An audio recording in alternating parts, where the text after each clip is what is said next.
السلام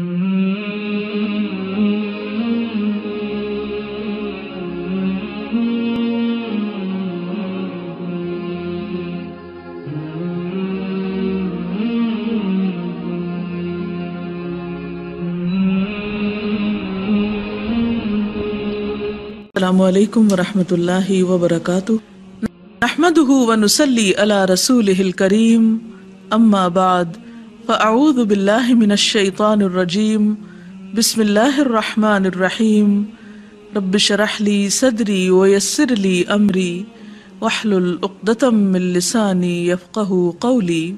انسان جتنی مادی ترقی کرتا چلا جا رہا ہے اتنا ہی طرح طرح کے مسائل میں گھرتا چلا جا رہا ہے، طرح طرح کی پریشانیوں میں مبتلا ہے۔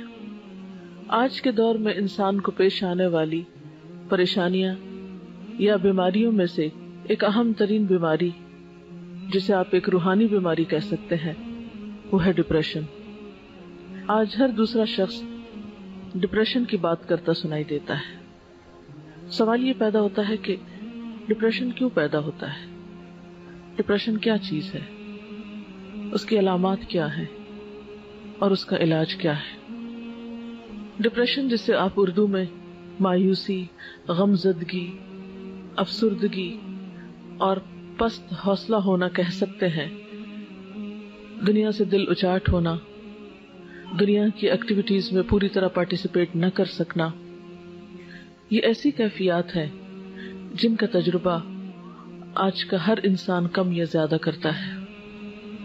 ہر انسان کے اوپر کسی نہ کسی درجے کی مایوسی کی کیفیت آتی ہے، غم بھی آتا ہے، ایک اداسی کی کیفیت بھی ہر انسان پر آتی ہے۔ لیکن ایک نارمل انسان اور ایک بیمار انسان میں فرق یہ ہوتا ہے کہ ایک نارمل انسان پر ایسی کیفیات آتی ہیں اور گزر جاتی ہیں، اور وہ بہت جلد ان کا مقابلہ کر لیتا ہے۔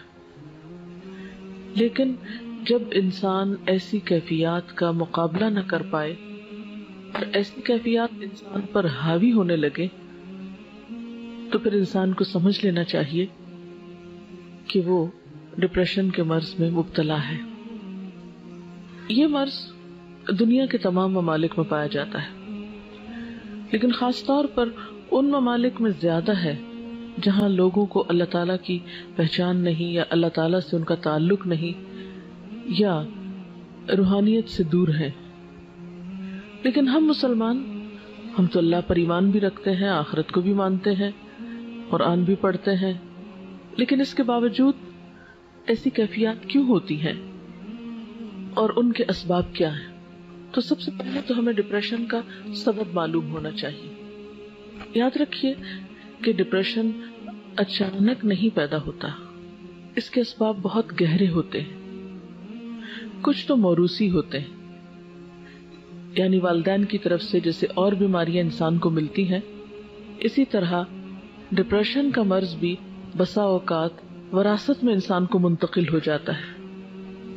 پھر اسی طرح نروس سسٹم سے متعلق جتنی بھی بیماریاں ہوتی ہیں، خواہ وہ بظاہر ڈپریشن کی شکل نہ بھی اختیار کیے ہوں، لیکن وہ مل جل کر بسا اوقات ڈپریشن میں بدل جاتی ہیں۔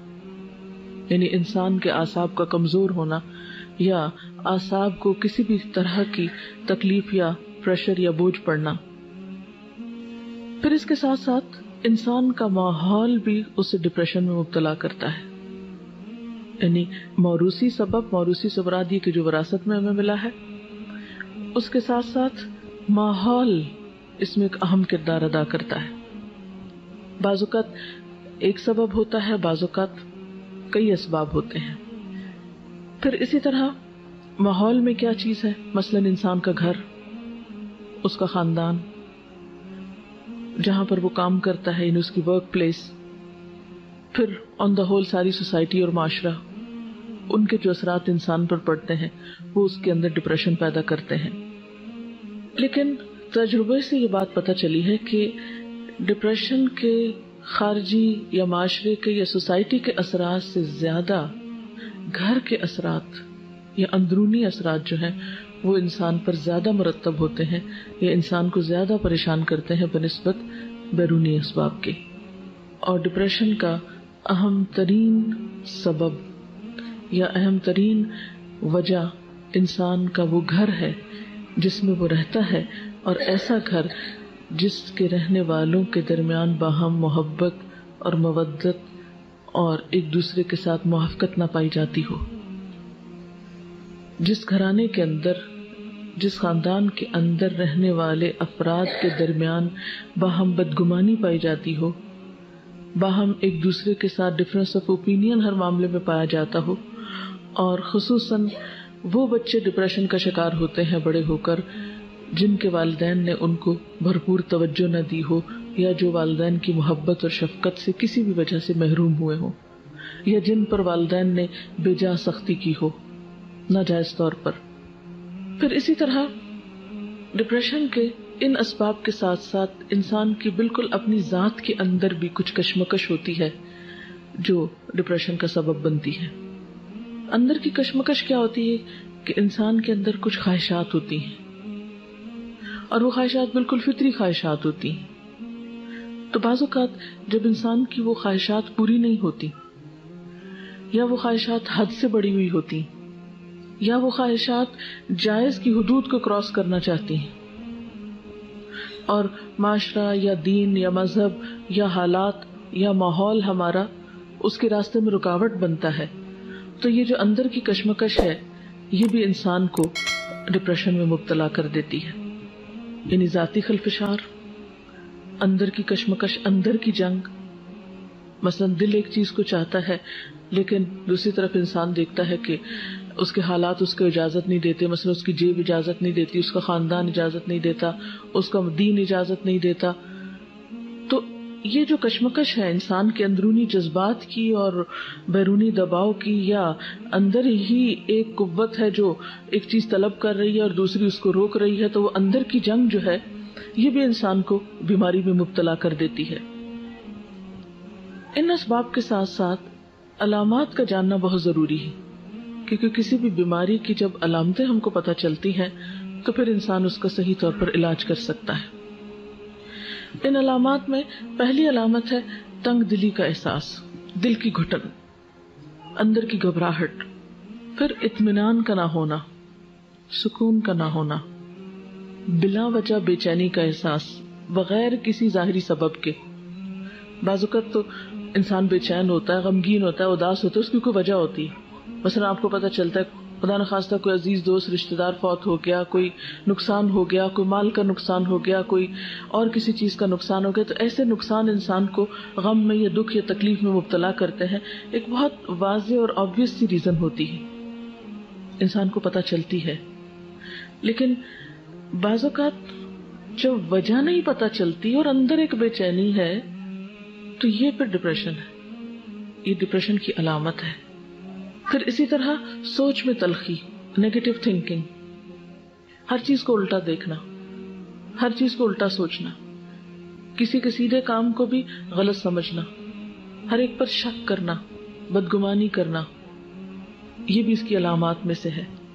اور پھر ان ساری چیزوں کے نتیجے میں انسان کی نیند میں گڑبڑ ہو جانا، یعنی اللہ تعالیٰ نے انسان کی ان ساری تکلیفوں کو دور کرنے کے جو اسباب رکھے ہیں، اور اس میں خاص طور پر ایک بہت بڑا سبب جو ہے وہ نیند ہے، جس سے انسان سکون پاتا ہے، اس سے انسان عاری ہو جاتا ہے۔ اور اس وجہ سے آپ دیکھیں کہ بہت سارے لوگ نیند کی دوائیں کھا کر، مسکن ادویات کھا کر سوتے ہیں۔ تو ایسی ادویات کھا کر اپنے آپ کو سلائے رکھنا اور اپنے آپ کو دنیا کے وسائل سے فرار پر آمادہ کرنا، یہ اس کا علاج نہیں ہوا کرتا۔